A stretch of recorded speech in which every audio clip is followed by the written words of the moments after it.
Hello student, welcome to commerce point.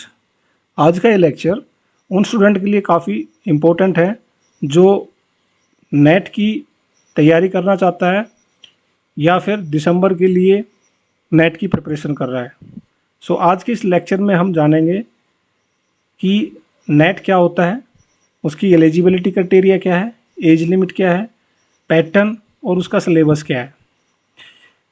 Students, इसके अलावा ये चैनल आपको नेट के रिगार्डिंग पेपर 1 में जो भी टॉपिक है उसके PDF notes, question answer series और क्वेश्चन आंसर की प्रैक्टिस टाइम टू टाइम कराएगा। और जो भी स्टूडेंट दिसंबर के लिए तैयारी कर रहा है उसको सभी प्रकार के नोट्स इस चैनल पर प्रोवाइड किए जाएंगे और कुछ ही समय में ऑनलाइन क्लासेस स्टार्ट हो जाएगी, जिससे कि जो भी स्टूडेंट नेट की तैयारी कर रहा है उसको हर एक प्रकार के प्रिपरेशन, जैसे कि उसको पीडीएफ नोट चाहिए या फिर किसी भी टॉपिक्स के ऊपर डाउट्स है तो इस चैनल के साथ जुड़ सकता है। हर एक प्रकार का क्लेरिफिकेशन दिया जाएगा। सबसे पहले नेट क्या होता है, इसकी एलिजिबिलिटी क्या है, एज लिमिट क्या है, इसका पैटर्न क्या है और इसका सिलेबस क्या है। नेट एक एलिजिबिलिटी टेस्ट है जिसके देने के बाद में या क्वालिफाई होने के बाद में वो कैंडिडेट असिस्टेंट प्रोफेसर के लिए क्वालिफाई हो जाता है। नेट एक क्वालिफाइंग टेस्ट है असिस्टेंट प्रोफेसर के लिए। सबसे पहले जानते हैं इसकी एलिजिबिलिटी क्या होती है। तो नेट के लिए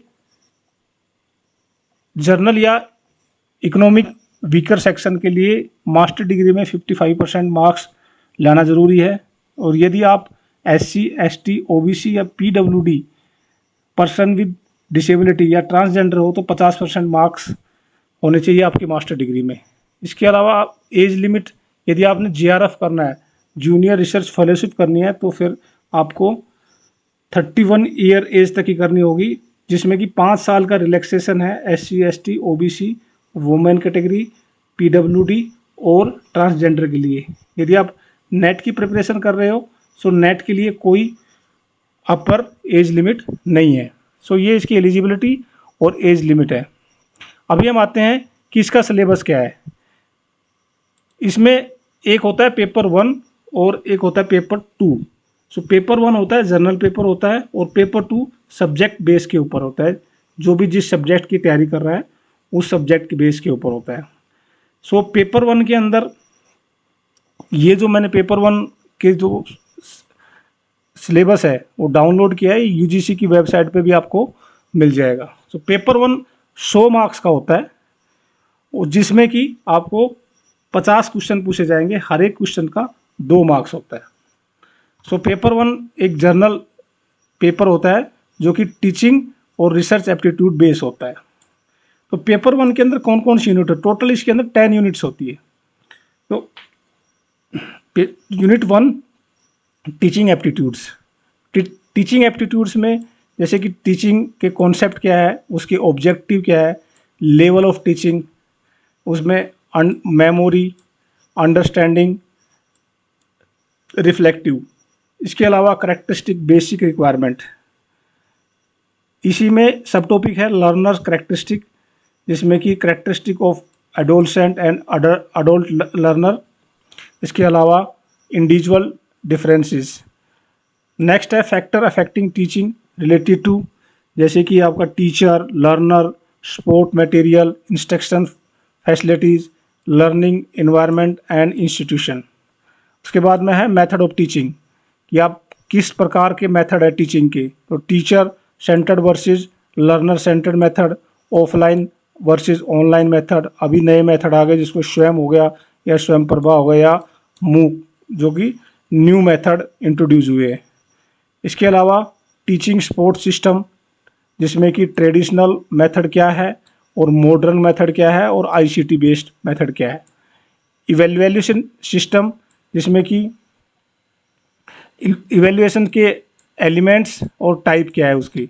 इसके अलावा एक नया जो इवैल्यूएशन आया है उसको बोलते हैं choice based credit system in higher education. और CBT बेस्ड टेस्टिंग, उसके अलावा इनोवेशन इन वैल्यूएशन सिस्टम। दूसरी यूनिट है रिसर्च एप्टीट्यूड। ये बहुत ही इम्पोर्टेंट यूनिट्स हैं और ये टोटली इसमें नेट के अंदर कॉन्सेप्ट बेस्ड क्वेश्चन पूछे जाते हैं इसमें। सो रिसर्च का मीनिंग क्या है, टाइप क्या है, उसके कैरेक्टरिस्टिक क्या है, पॉजिटिविज्म और पोस्ट पॉजिटिविज्म अप्रोच कौन सी है रिसर्च के अंदर। उसके बाद मेथड रिसर्च क्या है, जिसमें कुछ एग्जांपल दिए हुए हैं, experimental, descriptive, historical, qualitative and quantitative method.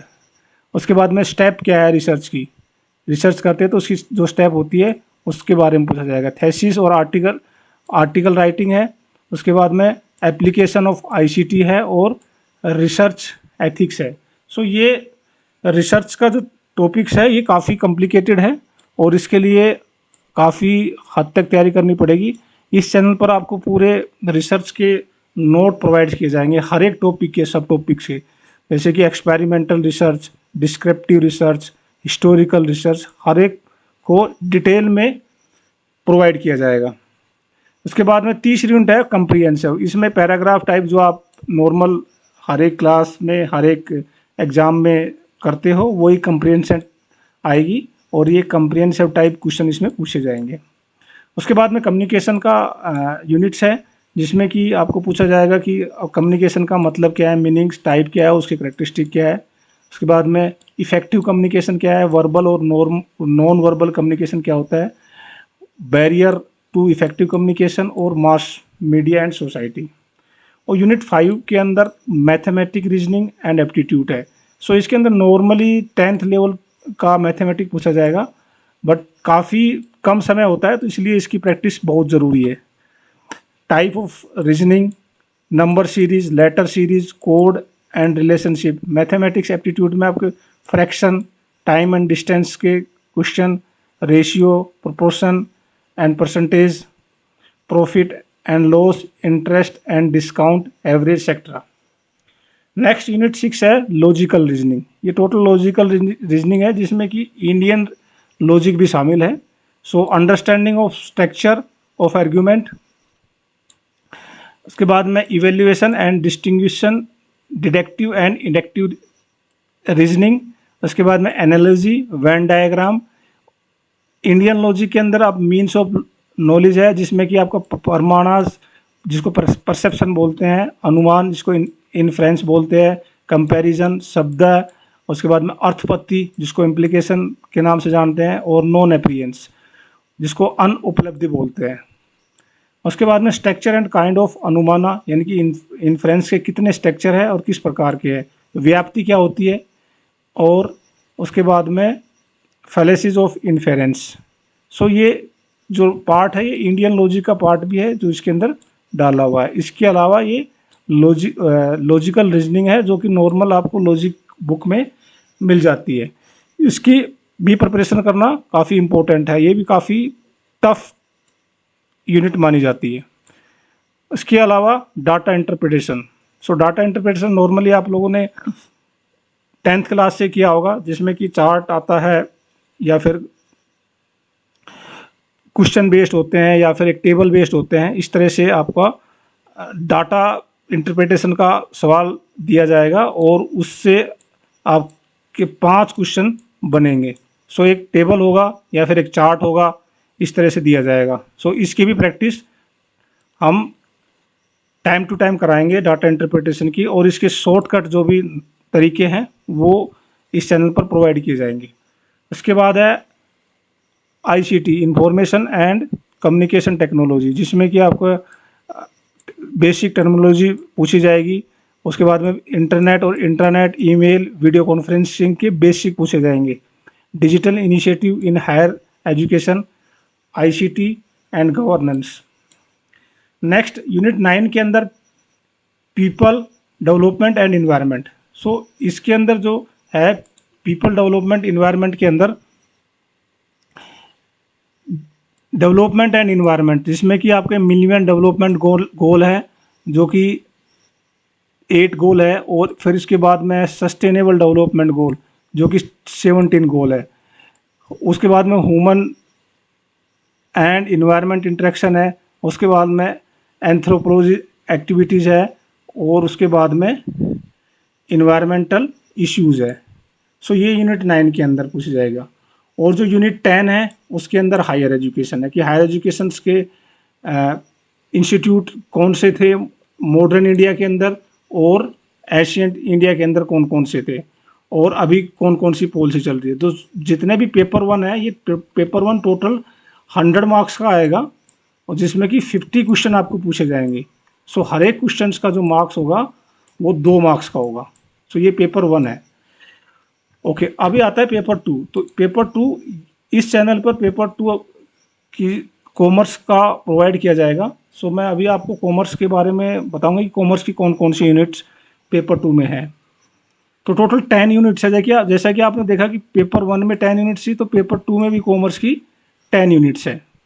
तो जो सबसे पहली यूनिट है वो है कि business environment and international business. So आप लोगों ने +2 से ही पढ़ रखा है कि बिजनेस इन्वायरमेंट क्या होता है। तो उसी से आपको पूछा जाएगा, जिसमें कि आपका बिजनेस इन्वायरमेंट्स के एलिमेंट्स क्या है, उसका इकोनॉमिक एनवायरमेंट्स क्या है, उसकी physical policy, monetary policy, political environment, उसके बाद में legal environment, consumer protection act, FEMA factor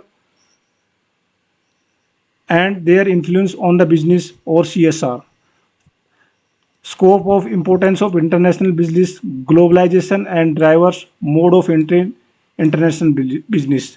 so ये जो है बिजनेस इन्वायरमेंट है, इसके अंदर आपके जो भी आपने मास्टर लेवल पर तैयारी किया है या बैचलर लेवल पर जो भी तैयारी किया है उससे ही रिलेटेड क्वेश्चन पूछे जाएंगे। जैसे कि FDI हो गया, आपकी बैलेंस ऑफ पेमेंट हो गया, काफ़ी क्वेश्चन आते हैं इसके, 12th में भी आते हैं, और ग्रेजुएशन और पोस्ट ग्रेजुएशन लेवल पर भी काफ़ी पूछे जाते हैं। इसके बाद में रीजनल इकोनॉमिक इंटीग्रेशन, जिसमें कि आपका यूरोपियन यूनियन है, एशियन है, सार्क है, नाफ्टा है, इनके बारे में पूछा जाएगा। इंटरनेशनल इकोनॉमिक इंस्टीट्यूट है, IMF का है, वर्ल्ड बैंक है, और United State of trade and development organisation है। उसके बाद में WTO है, और WTO के बारे में उसका WTO का स्ट्रक्चर क्या है, उसके ऑब्जेक्टिव क्या है, और एग्रीकल्चर एग्रीमेंट क्या है। इसके यूनिट 2 के अंदर है accounting and auditing. Accounting and auditing का बेसिक आपको पूछा जाएगा, लेकिन ये ओवरऑल होगा, वो पूरा अकाउंटिंग हो, जिसमें आपका बेसिक भी होगा, पार्टनरशिप अकाउंटिंग है, और कोऑपरेटिव अकाउंटिंग, जिसमें कि कंपनी की बैलेंस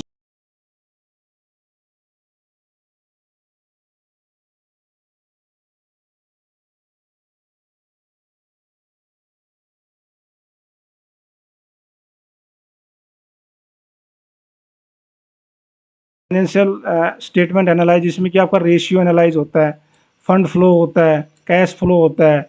उसके बाद में ह्यूमन रिसोर्सेज अकाउंटिंग है, इन्फ्लेशन अकाउंटिंग है, इन्वायरमेंट अकाउंटिंग है, और इंडियन स्टैंडर्ड एंड IFSR, जो कि इंडियन अकाउंटिंग स्टैंडर्ड है। ये अकाउंटिंग स्टैंडर्ड के अलावा है, जो कि अभी शॉर्ट भाषा में इंड AS के नाम से जाने जाते हैं। उसके बाद में ऑडिटिंग का पार्ट है, जिसमें कि ऑडिटिंग में आपका वॉचिंग कैसी होती है, वेरिफिकेशन कैसे होता है, उसकी लाइबिलिटीज़ क्या है, उसके ऑडिट के जो फाइनेंशियल स्टेटमेंट है वो किस तरह से प्रिपेयर की जाती है, उसकी ऑडिट रिपोर्ट किस तरह से प्रिपेयर की जाती है, कॉस्ट ऑडिट किस तरह से होते हैं। तो ये आपकी ऑडिट से रिलेटेड क्वेश्चन इसमें पूछे जाएंगे। यूनिट 3 है बिजनेस इकोनॉमिक। बिजनेस इकोनॉमिक इसमें काफ़ी टफ मानी जाती है, क्योंकि कॉमर्स रिलेटेड स्टूडेंट होते हैं वो इकोनॉमिक्स में कम नॉलेज रखते हैं, तो इसलिए इस यूनिट 3 के ऊपर काफ़ी ध्यान देने की ज़रूरत है। इसमें आपके वैसे बेसिक पूछा जाएगा, लेकिन फिर भी काफ़ी टफ लगती है जब इसके क्वेश्चन आते हैं। तो बिजनेस इकोनॉमिक के मीनिंग क्या है, उसके ऑब्जेक्टिव क्या है, और डिमांड एंड एनालाइज में, जिसमें कि law of demand, elasticity of demand, measurement, relationship between AR and MR, उसका law of variable proportion, law of return to scale. उसके बाद में उसकी काफ़ी थ्योरी है, जिसमें कि आपकी short and long term cost curve है। उसके बाद में आपके प्राइस लीडरशिप है, मोनोप्लाई है, और प्राइस स्ट्रेटजी है, प्राइस स्कीमिंग है, प्राइस पेनिट्रेशन है, और पीक लोड प्राइसिंग है। सो इसके हर एक नोट्स बनाए गए डिटेल में नोट्स बना रखे हैं, जिसमें कि हर एक टॉपिक्स के नोट्स और उसके क्वेश्चन तैयार किए हुए हैं। अभी आगे आने वाली ऑनलाइन क्लासेज है उसके अंदर ये एक एक के बाद एक प्रोवाइड किए जाएंगे और उसका रिवीजन भी किया जाएगा और इसके कॉन्सेप्ट भी क्लियर किए जाएंगे, एक एक कॉन्सेप्ट। उसके बाद में है unit 4 business finance. Business finance में आप फाइनेंस से रिलेटेड, जैसे कि फाइनेंस का स्कोप क्या है, उसके सोर्सेज क्या है, लीज क्या होती है, कॉस्ट ऑफ कैपिटल निकालना, time value of money, capital structure, budgeting, working capital, dividend decision, theory and policy, foreign exchange market, international monetary market, ADR, GDR, उसके बाद में मल्टीनेशनल कैपिटल बजटिंग। सो ये फाइनेंस का है जिसमें कि सारे बेसिक्स है इसके फाइनेंस के। सो इसमें एक बार आप रिवाइज करोगे, एक बार रिवीजन करोगे तो काफ़ी हद तक ये कॉन्सेप्ट क्लियर हो जाएंगे। उसके बाद में business static and research method. आपने देखा होगा कि पेपर 1 की जो यूनिट 2 है उसके अंदर भी रिसर्च मेथड है, तो ये उसी का ही पार्ट है, बट इसको थोड़ा सा एक्सटेंड कर दिया गया, जिसमें कि कुछ एक टेस्ट है, जैसे जेड टेस्ट है, टी टेस्ट है, अनोवा है, काई स्क्वायर है, और क्रुशल है, रैंक कोरिलेशन है, रिपोर्ट राइटिंग है, ये अलग डाल दिए गए हैं। बाकी ये रिसर्च मेथड जो पेपर 1 में है उसी से मिलता जुलता टॉपिक है। यूनिट 6 के अंदर है business management and human resources management. So HR और बिजनेस मैनेजमेंट के बारे में है, प्रिंसिपल क्या है मैनेजमेंट के और उसके फंक्शंस क्या है, उसके बाद में उसका ऑर्गेनाइजेशन क्या है, ऑर्गेनाइजेशन कितने प्रकार के होते हैं, स्पैन ऑफ कंट्रोल क्या होता है, मोटिवेशन एंड लीडरशिप क्या है, ह्यूमन रिसोर्सेज मैनेजमेंट के कॉन्सेप्ट, उसके फंक्शन, उसकी रिक्रूटमेंट कैसी होती है, सिलेक्शन है, ट्रेनिंग है, डेवलपमेंट है, सक्सेशन प्लानिंग है।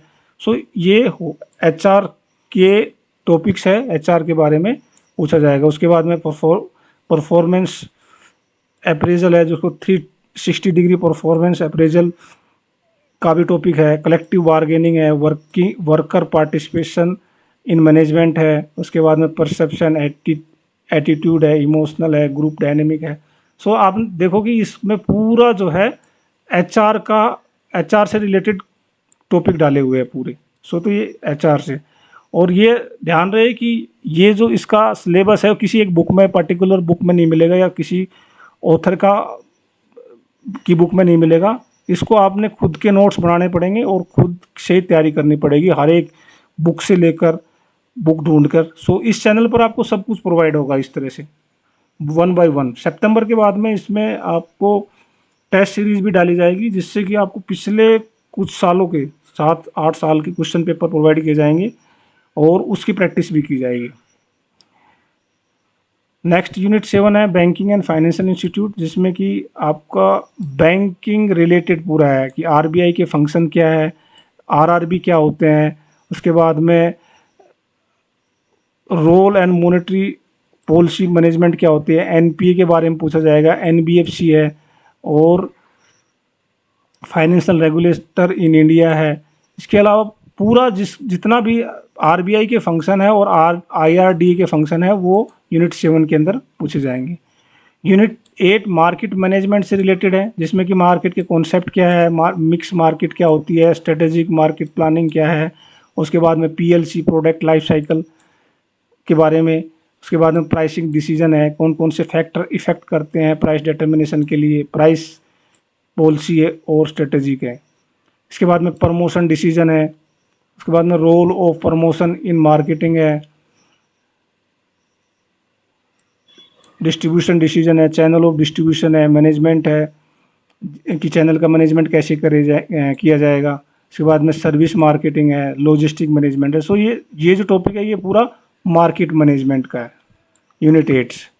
अच्छा, यूनिट 9 जो है legal expect of the business, इसमें सारे एक्ट है, तो आपको जितने भी एक्ट दिए हुए हैं उसका बेसिक पता होना चाहिए। इंडियन कॉन्ट्रैक्ट एक्ट 1872, उसके बाद में सेल एक्ट 1930, उसके बाद negotiable instrument act 1881, company act 2013, उसके बाद में कंपनी एक्ट 2002, उसके बाद information technology act 2000, RTI act, उसके बाद में नया एक एक्ट आया जीएसटी। सो ये पूरे एक्ट है जिसका ऐप आपको बेसिक पता होना चाहिए, बेसिक ही पूछा जाता है इसके अंदर। और यूनिट 10 जो कि लास्ट यूनिट है वो है इनकम टैक्स की, जिसके अंदर इनकम टैक्स का बेसिक, इंटरनेशनल टैक्सेशन, उसके बाद में कॉर्पोरेट टैक्स प्लानिंग और deduction and collection of tax at sources, जिसका मतलब है TDS। सो ये जो है पूरा सिलेबस है पेपर 1 और पेपर 2 कॉमर्स का, जो कि नेट के अंदर पूछा जाता है। ये आपको UGC की UGC नेट की जो वेबसाइट है उसके ऊपर भी आपको मिल जाएगा। इसका जो टाइम होता है वो 2 घंटे का होता है, और ये जो टोटल इसमें 100 क्वेश्चन पूछे जाते हैं, जो कि 200 मार्क्स के होते हैं। सो ये आज का हमारा लेक्चर था, जिसमें कि इंट्रोडक्टरी लेक्चर था कि नेट होता क्या है, पेपर 1 में क्या आता है और पेपर 2 में क्या आता है। आगे आने वाली सीरीज में हम प्रोवाइड कराएंगे ऑनलाइन लेक्चर, जिसमें कि आपको पेपर 1 से स्टार्ट करेंगे और डेली बेसिस के ऊपर एक टॉपिक पेपर 1 का और एक टॉपिक पेपर 2 कॉमर्स का डाला जाएगा। सो जो भी प्रिपरेशन कर रहा है वो चैनल को सब्सक्राइब करें, ताकि आपको हर एक नोट मिल सके और आपकी प्रिपरेशन अच्छी तरह हो सके। Thank you.